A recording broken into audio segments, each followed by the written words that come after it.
వారు నిలవబడి వారేమి చేస్తున్నారు? సింహాసనాసనుడైన మా దేవునికి, గొర్రెపిల్లకు,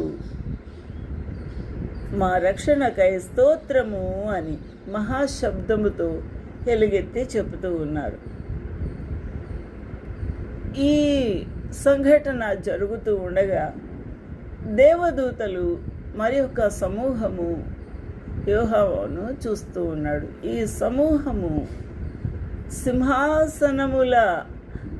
సింహాసనము చుట్టూ, అనగా మహాప్రభు సింహాసనములో కూర్చొని ఉన్నారు.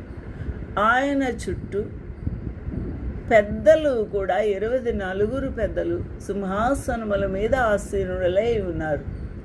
వారి చుట్టూ ఆ 4 జీవులు ఆ ప్రభువుని మహిమపరుస్తూ సింహాసనము 4 వైపులా ఆ మహాప్రభువుని అద్భుతమైన స్తుతియాగములు సలుపుతూ ఉన్నారు.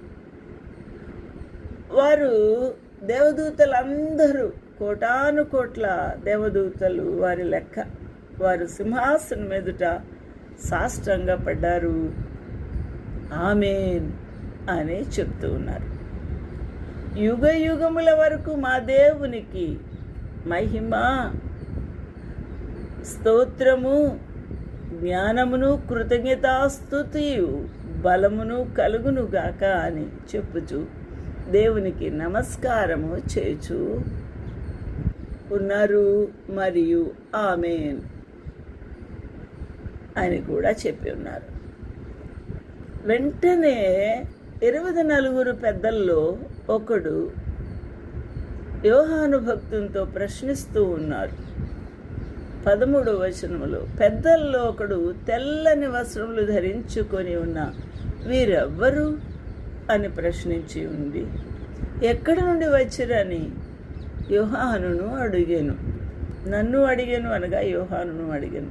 అందుకు నేను, అయ్యా నీకే తెలియను అనగా అతడు ఇలాగ నాతో చెప్పాను, వీరు మహాశ్రమల నుండి వచ్చినవారు. అనగా వీరు 7 ఏళ్ల మహాశ్రమలలో రక్షించబడిన వారు.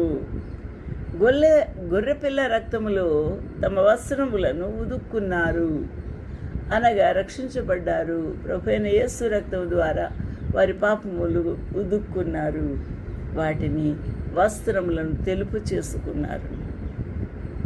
ఎంత అద్భుతమైన విషయము ఇక్కడ మనము చూస్తున్నాం.